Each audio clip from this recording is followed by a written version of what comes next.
जब दो ग्रह का योग हो तो कष्ट के निवारण के लिए किन किन वस्तुओं का दान और किन रत्नों का धारण करना उचित है, यह जानना प्रत्येक व्यक्ति के लिए आवश्यक है। ऐसा अनेकों बार देखा गया है कि जन्म कुंडली में कोई भी ग्रह अकेले न बैठकर दो या इससे भी ज्यादा संख्या में बैठे होते हैं। ऐसी हालत में यह जानना बहुत जरूरी हो जाता है कि ग्रहों के इस योग का फल अच्छा निकलेगा या बुरा। जय श्री राम, नमस्कार। मैं आपका अपना ज्योतिषीय मित्र आर.के. भार्गव आपके अपने नक्षत्र तक में आपका हार्दिक स्वागत अभिनंदन करता हूं। आज बात करते हैं, जब हमारी कुंडली में दो ग्रह एक साथ हो तो उसका क्या फल होगा। तो चलिए बात करते हैं सबसे पहले बृहस्पति और सूर्य के बारे में। बृहस्पति यद्यपि सूर्य का मित्र है तो भी सूर्य के साथ होकर बृहस्पति को थोड़ी हानि पहुंचने की संभावना है। जैसे मिथुन लग्न हो और सूर्य बृहस्पति की युति हो तो सातवें घर के स्वामी के रूप में बृहस्पति को हानि पहुंचेगी। स्त्रियों की जन्म कुंडली में ऐसा योग दंपति कलह का कारण बनेगा। ऐसी स्थिति में बृहस्पति को बलवान करना होगा और सूर्य की शांति करानी होगी। बृहस्पति को बलवान करने के लिए चांदी की अंगूठी में पुखराज लगवाकर पहनना होगा। यदि सिंह लग्न हो और बृहस्पति व सूर्य की युति हो तो यह युति पुत्र की प्राप्ति में बाधक मानी जाएगी। यहां भी बृहस्पति और सूर्य के उपरोक्त उपाय करने होंगे। कन्या लग्न हो और सूर्य व बृहस्पति की युति हो तो यह सांसारिक सुखों की हानि का योग समझा जाएगा। ऐसी स्थिति में भी उपरोक्त सूर्य और बृहस्पति को क्रम से बलवान और शांति की आवश्यकता प्रक्रिया होगी। बात करते हैं बृहस्पति और चंद्र के बारे में।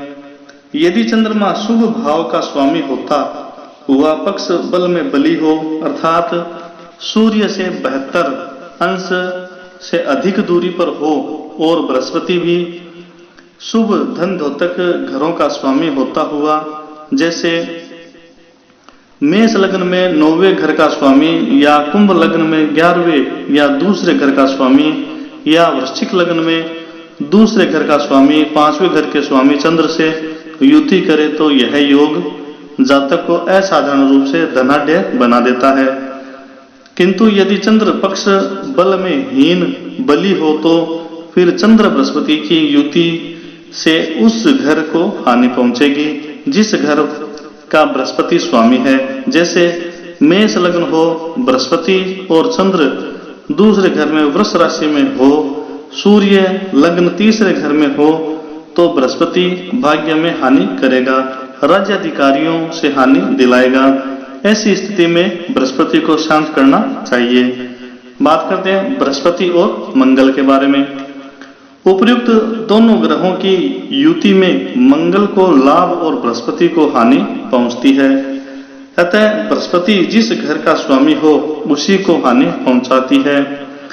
जैसे सिंह या वृश्चिक लग्न हो और मंगल तथा बृहस्पति की युति हो तो 5वें घर का स्वामी और पुत्र कारक गुरु यानी बृहस्पति के मंगल द्वारा पीड़ित होने पर पुत्रों की संख्या कम हो जाएगी। उपाय के रूप में बृहस्पति को बलवान करने की प्रक्रिया करें जो पीछे बताई जा चुकी है। साथ ही मंगल की शांति का विधान किया जाएगा। बात करते हैं बृहस्पति और बुध के बारे में। इन दोनों ग्रहों की युति से साधारणतया बृहस्पति की बुध सहायता करता है, किंतु जब बुध पापी हो जाए तो बृहस्पति को हानि अवश्य ही पहुंचती है। उदाहरण के लिए लग्न मेष है और राहु तीसरे घर में है और शनि छठे घर में है तथा बृहस्पति और बुध की युति दूसरे घर में है, तो ऐसी स्थिति में बुध चूंकि राहु तथा शनि अधिष्ठित राशियों का स्वामी है, उसकी बृहस्पति से युति 9वें घर को जिसका कि बृहस्पति स्वामी है हानि करेगी, अर्थात जातक के भाग्य में हानि, राज्याधिकारी वर्ग से वैमनस्य आदि होंगे। इसके उपाय के रूप में बृहस्पति को चांदी की अंगूठी में पुखराज पहनकर बलवान करना होगा। बुध का उपाय होगा तथा शनि और राहु की शांति कराई जाएगी। बात करते हैं बृहस्पति और शुक्र के बारे में। बृहस्पति और शुक्र दोनों नैसंगिक शुभ ग्रह है। यहाँ बृहस्पति सात्विक और शत्रु शुक्र राजसिक है, इसलिए शुक्र में बृहस्पति को हानि पहुंच सकती है। जैसे धनु लग्न हो और छठे घर में बृहस्पति और शुक्र इकट्ठे हो तो शुक्र के द्वारा बृहस्पति को अर्थात जातक को शरीर में चोट आघात पहुंचने का भय रहेगा। उपयुक्त स्थिति में बृहस्पति को सोने की अंगूठी में पुखराज लगवाकर पहनने से बलवान किया जाएगा और शुक्र की शांति की जाएगी। शांति उपाय स्वरूप श्री लक्ष्मी जी की पूजा तथा उनके मंत्र का जाप होगा और गोदान अथवा गो को घास खिलाया तथा रेशमी कपड़े, दूध की मलाई और चीनी आदि के दान से अपघात की संभावना का शमन होगा। बात करते हैं बृहस्पति और शनि के बारे में। बृहस्पति का शनि शत्रु है, अतः इन दोनों की युति में हानि बृहस्पति की होगी। उदाहरण के लिए लग्न वृश्चिक है और बृहस्पति और शनि दोनों 8वें घर में मिथुन राशि में स्थित है। सूर्य लग्न में है तो ऐसे योग में शनि के दूसरे 5वें तथा बृहस्पति पर प्रभाव के कारण जातक के धन का नाश होगा। उपाय के रूप में बृहस्पति को बलवान करना होगा और शनि की शांति करानी होगी। बात करते हैं सूर्य और चंद्र के बारे में। यदि सूर्य और चंद्र का योग हो तो स्पष्टतया चंद्र पक्ष बल में हीन हो जाएगा और जिस भाव में का स्वामी है उसको अपनी दशा भुक्ति में यह हानि देगा। जैसे मान लीजिए कि करक लग्न है और सूर्य व चंद्र दोनों 8वें घर में कुंभ राशि में इकट्ठे हैं, तो चूंकि चंद्र लग्न का स्वामी होकर सूर्य से पीड़ित हुआ है और स्थिति के दृष्टिकोण से भी बुरा है, इसलिए वो आयु, स्वास्थ्य, धन सभी के लिए बुरा होगा। ऐसे में चंद्र को बलवान करने के लिए चांदी की अंगूठी में मोती लगवाकर पहनना धन आदि के लिए सहायक होगा। दूसरी ओर पीड़ित करने वाले ग्रह अर्थात सूर्य के मंत्र जाप रविवार के व्रत तथा सूर्य से संबंधित वस्तुओं तांबा, सोना और गुड़ आदि के दान से होगी। बात करते हैं सूर्य और मंगल के बारे में। यदि इन दोनों ग्रहों का योग हो और मंगल शुभ भावों का स्वामी हो तो उसकी सूर्य से युति मंगल के बल को कम कर देगी और मंगल उस घर के लिए जिसका कि वो स्वामी है हानिकारक सिद्ध हो सकता है। ऐसी स्थिति में मंगल को बलवान करना बहुत आवश्यक हो जाएगा। यहाँ और अयंत्र भी जब हम कहें कि किसी ग्रह का आधिपत्य शुभ है तो हमारा तात्पर्य यह समझना चाहिए कि उस ग्रह की मूल त्रिकोण राशि जन्म लग्न से शुभ स्थान में पड़ती है। कुंडली के लग्न दूसरे, चौथे, 5वें, 9वें, 10वें तथा 11वें घर शुभ स्थान समझने चाहिए। उदाहरण के लिए यदि लग्न मीन हो और सूर्य तथा मंगल कहीं इकट्ठे पड़े हो तो धनाधिपति मंगल सूर्य के साथ होकर निर्बल होगा और इसको चांदी की अंगूठी में मूंगा लगवाकर पहनने से धन प्राप्ति में सहायता मिलेगी। यहाँ सोने की अंगूठी में मूंगा लगवाया उपयुक्त न होगा क्योंकि सोने का द्योतक सूर्य है, अतः सोना पहनने से सूर्य बलवान होगा लेकिन मंगल को आगे से हानि करेगा। बात करते हैं सूर्य और बुध के बारे में। यदि इन दोनों ग्रहों का योग हो और बुध का आधिपत्य शुभ भाव का हो तो प्राय बुध को इस युति से हानि पहुंचती है। जैसे कन्या लग्न हो और सूर्य बुध इकट्ठे हो तो बुध लग्नेश रूप से हानि उठाएगा जिसका फल धन का नाश, त्वचीय रोग, अंतड़ियों और गुर्दे के रोग के रूप में हो सकता है। किंतु ध्यान रहे कि यहाँ और अयंत्र जब भी दो ग्रहों में कोई अच्छी बात साझी हो तो उसकी हानि नहीं होती। जैसे ऊपर दी गई कन्या लग्न का उदाहरण ही ले लें। यहाँ लग्न का स्वामी होने से यश का प्रतिनिधित्व करता है और सूर्य कारक रूप में यश का प्रतिनिधित्व करता है। अतः बुध और सूर्य का योग यश प्राप्ति के लिए अपने आप में बुरा न होगा। हाँ, यदि दोनों पर शनि की अथवा राहु की दृष्टि हो तो मानहानि हो सकती है। इसके विरुद्ध यदि सूर्य और बुध इकट्ठे हैं और उन पर बृहस्पति आदि शुभ ग्रहों की दृष्टि आदि का प्रभाव है तो ऐसी स्थिति में यह युति लाभप्रद रहेगी। मान लीजिए कि यह युति अनिष्टकारी है और बुध सूर्य के हाथों पिट रहा है तो बुध को बलवान करना अपेक्षित होगा ताकि बुध लग्न प्रदर्शित धन आदि दे सके। ऐसी अवस्था में बुध का रत्न पन्ना पहनना शुभ रहेगा और सूर्य की शांति कराने से लाभ रहेगा। सूर्य की शांति श्री विष्णु जी की पूजा से, सूर्य के मंत्र जाप से, रविवार के व्रत से और सूर्य से संबंधित वस्तुएं जैसा सोना, तांबा और गुड़ आदि के दान से होगी। बात करते हैं सूर्य और शुक्र के बारे में। इन दोनों ग्रहों की युति में हानि अधिक शुक्र की होती है। मान लीजिए कि लग्न मेष है तथा जन्म कुंडली किसी पुरुष की है और सूर्य शुक्र की युति है तो सातवें घर का स्वामी और स्त्री कारक शुक्र सूर्य के सानिध्य में हानि उठाएगा, जिससे स्त्री पत्नी से वैमनस्य तथा व्यापार में हानि की अधिक संभावना रहेगी। उपर्युक्त स्थिति में शुक्र का बलवान किया जाना दांपत्य जीवन में सुधार अवश्य करेगा।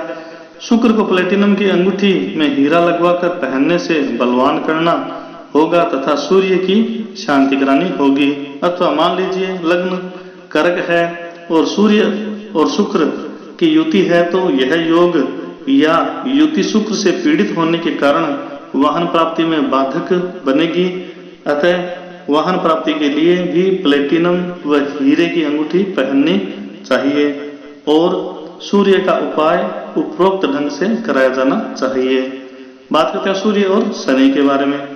यहाँ सबसे पहले तो यह बात जान लेनी चाहिए कि सूर्य और शनि क्रूर और पापी ग्रह है। ये जन्म कुंडली के जिस घर में पड़े होंगे अथवा घर को देखते होंगे उसकी हानि करेंगे। इसलिए यदि युक्त अथवा दृष्ट घर की बातों की प्राप्ति अभिष्ट हो तो प्राय सूर्य और शनि दोनों की शांति की प्रक्रियाएं करनी उचित होगी। उनके रत्न धारण करना कभी न उचित होगा। जैसे मेष लग्न हो और सूर्य व शनि की युति तीसरे घर में हो तो तीसरे और नौवें घरों की अर्थात छोटी बहन और भाग्य दोनों को हानि पहुंचने की संभावना होगी। उपयुक्त स्थिति में उपाय द्वारा सूर्य की शांति करवाएं और शनि की शांति, शनि के मंत्र, व्रत और शनि की वस्तुएं जैसे काले तिल, काली दाल, लोहा और सरसों के तेल आदि दान न करें। बात करते हैं चंद्र और मंगल के बारे में। जब चंद्र और मंगल का योग हो तो पहले यह अच्छी तरह से देख लें कि कुंडली में चंद्र शुभ है या पापी है। यदि चंद्र सूर्य से 72 अंश तक की दूरी के अंदर है तो यह निश्चित रूप से पापी समझा जाएगा। ऐसी स्थिति में चंद्र और मंगल जिन घरों के स्वामी हैं उनको हानि पहुंचेगी। मान लीजिए कुंभ लग्न है और चंद्र और मंगल वृश्चिक राशि में 10वें घर में स्थित हैं और सूर्य 9वें तथा 12वें घर में है। यहाँ तीसरे घर का स्वामी मंगल को चंद्र से युति द्वारा हानि पहुंचेगी और फल होगा छोटे भाई की हानि तथा उसे वैमनस्य। इस प्रकार की स्थिति में सुधार करने के लिए मंगल को और अधिक बलवान करना होगा अर्थात सोने की अंगूठी में मूंगा लगवाकर पहनना होगा। इस क्रिया से मंगल को बल मिलेगा तथा चंद्र की शांति कराई जाएगी। शिव की पूजा, चंद्र के मंत्र का जाप, सोमवार के व्रत द्वारा तथा चंद्र से संबंधित वस्तुओं जैसे दूध, चावल, चांदी आदि के दान द्वारा चंद्र और मंगल की उक्त युति का यह फल होगा कि माता को कष्ट की प्राप्ति होगी, क्योंकि मंगल का प्रभाव चौथे घर और माता के कारक दोनों पर होगा। चंद्र का उपाय चांदी की अंगूठी में मोती लगवाकर पहनने से और मंगल की शांति, श्री गणेश की पूजा, मंगल के मंत्र का जाप, व्रत तथा इनसे संबंधित वस्तुओं जैसे लाल कपड़ा, मसूर की दाल आदि के दान द्वारा होगी। बात करते हैं चंद्र और बुध के बारे में। यदि चंद्र और बुध का योग हो और चंद्र पक्ष बल में बलवान हो तो बुध अपनी दशा मुक्ति में चंद्र का शुभ फल अर्थात धन आदि देगा, किंतु जब चंद्र सूर्य से बेहतर अंश के भीतर हो तो बुध का योग पापी चंद्र के साथ माना जाएगा और दोनों को पीड़ित कहा जाएगा। यदि इन दोनों ग्रहों पर शनि आदि का प्रभाव भी पड़ता हो तो यह योग बुद्धि नाश तथा मस्तिष्क शक्ति के ह्रास और मानसिक धक्का खाने का होगा। ऐसी स्थिति में बुध और चंद्र दोनों को बलवान किया जाना आवश्यक होगा, अर्थात चांदी की अंगूठी में मोती और पन्ना दोनों लगवाकर पहनने होंगे और शनि आदि जो पापी ग्रह चंद्र बुध को देख रहे हो उनकी शांति करवानी चाहिए। यही उपाय उस दशा में भी करना होगा जब बुध शुभ भावों का स्वामी होकर पापी चंद्र के साथ हो। बात करते हैं चंद्र और शुक्र के बारे में। चंद्र यदि पक्ष बल में बली हो और शुक्र शुभ भावों का स्वामी हो तो इस योग का अर्थ धन की वृद्धि भी होगा और साथ ही उन घरों के पदार्थों आदि की वृद्धि जिनका कि शुक्र स्वामी है। किंतु यदि चंद्र पक्ष बल में बलवान नहीं है तो चंद्र की युति से शुक्र को हानि पहुंचेगी। यदि शुक्र सातवें घर का स्वामी हुआ तो स्त्री की प्राप्ति में विलंब तथा वैवाहिक जीवन में बाधा होगी। ऐसी अनिष्टकारी दशा में शुक्र को बलवान करना अनिवार्य होगा तथा चंद्र की शांति करानी होगी। बात करते हैं चंद्र और शनि के बारे में। इन दोनों ग्रहों की युति, योग या मिलाप से हानि चंद्र को पहुंचती है, विशेषकर उस दशा में जब चंद्र पक्ष बल में बली न हो और यदि राहु का प्रभाव भी युति दृष्टि आदि से चंद्र पर हो तो चंद्र को बहुत हानि पहुंचती है, जिसका अर्थ होता है धन का नाश, स्वास्थ्य की हानि, रक्त दोष, आंखों में कष्ट, छाती के रोग और माता को कष्ट आदि। ऐसी स्थिति में चंद्र को निश्चय ही बलवान करना होगा और शनि की शांति करानी होगी। चंद्र की क्षीणावस्था में शनि को भी हानि पहुंचती है। मान लीजिए मकर लग्न है और शनि और चंद्र 9वें घर में इकट्ठे हैं, सूर्य 8वें या 10वें घर में है, तो यहाँ शनि को चंद्र के साथ युति होने से हानि पहुंचेगी। फल यह धन और स्वास्थ्य का नाश होगा। तब शनि को बलवान करना आवश्यक न होगा, वो तो चंद्र को बलवान करने से ही बलवान हो जाएगा, क्योंकि यदि शनि को नीलम आदि के धारण करने से बलवान किया गया तो चंद्र को हानि पहुंचेगी जो अभिष्ट न होगा। बात करते हैं मंगल और बुध के बारे में। इन दोनों ग्रहों की युति में मंगल को लाभ पहुंचेगा, अर्थात उन बातों में वृद्धि होगी जिनका प्रतिनिधित्व मंगल अपने आधिपत्य द्वारा करता है, किंतु मंगल द्वारा बुध की हानि होगी। और यदि मंगल की दृष्टि बुध की राशि मिथुन पर भी पड़ती हो तो मिथुन जिस घर में 8वें में पड़ता हो उस संबंधित की जीवन हानि का योग बनेगा। जैसे लग्न सिंह और मंगल बुध 8वें घर में मीन राशि में स्थित हो तो यह योग माता के जीवन के लिए अचानक हानि करने वाला होगा, क्योंकि मंगल का प्रभाव माता के 8वें घर पर और उस स्थान के स्वामी दोनों पर पड़ेगा। उपयुक्त स्थिति में माता के लिए पन्ना धारण करना आवश्यक होगा और साथ ही मंगल की शांति करानी होगी। मंगल और बुध की युति विद्या हानि की द्योतक नहीं है, क्योंकि मंगल सूझबूझ और का ग्रह है। बात करते हैं मंगल और शुक्र के बारे में। इन ग्रहों की युति की एक खास बात यह है कि इसमें शुक्र बिगड़ता है और मंगल बनता है। जैसे लग्न कन्या का हो और मंगल शुक्र की युति 7वें घर में मीन राशि में हो तो धनेश दूसरे घर का स्वामी शुक्र पर तथा धन स्थान दोनों पर मंगल का प्रभाव रहेगा। यह योग धन नाश का है, अतः शुक्र को बलवान और मंगल को शांत करना चाहिए। बात करते हैं मंगल और शनि के बारे में। इन दोनों ग्रहों की युति में मंगल और शनि दोनों एक दूसरे के पक्के शत्रु हैं। जैसे लग्न मीन हो और शनि तथा मंगल 12वें घर में स्थित हो तो शनि द्वारा मंगल तथा दूसरे घर पर प्रभाव पड़ने के कारण धन की हानि होगी। ऐसी दशा में मंगल को चांदी मूंगा की अंगूठी पहनकर बलवान करें ताकि धन हानि से बचा जा सके। मंगल और शनि की युति यदि 6ठे स्थान में वृश्चिक राशि में हो तो भाग्य हानि का तथा राज्य हानि का योग बनाती है, क्योंकि मंगल का प्रभाव 9वें और उसके स्वामी शनि दोनों पर पड़ता है। इस स्थिति में शनि को बलवान करना चाहिए, अर्थात नीलम या लोहा पहने। मंगल और शुक्र चूंकि दोनों नैसंगिक पापी ग्रह है, उनका प्रभाव जिन भावों पर पड़ रहा हो उनके स्वामियों को बलवान करना आवश्यक हो सकता है। उदाहरण के लिए मंगल और शनि कन्या राशि में एकादश भाव में स्थित हो तो ये एकादश 11वें और 5वें दोनों घरों को हानि पहुंचाएंगे।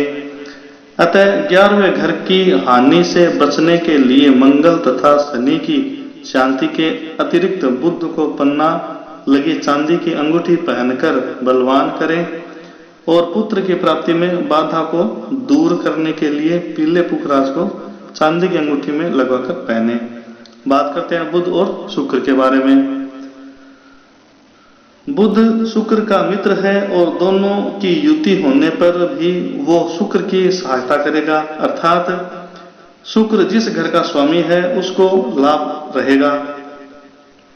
किंतु यदि बुध पापी हो तो शुक्र को हानि पहुंचेगी।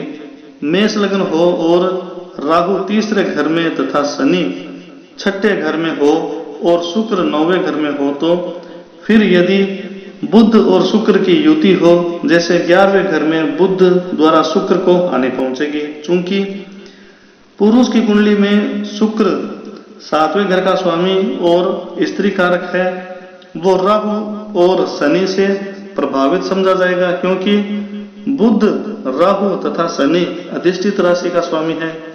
ऐसी स्थिति में जहां शुक्र को बलवंत करने के लिए प्लेटिनम अथवा व्हाइट मेटल में हीरा लगाकर पहनना होगा, वहां शनि और राहु शांति का उपाय भी करना होगा।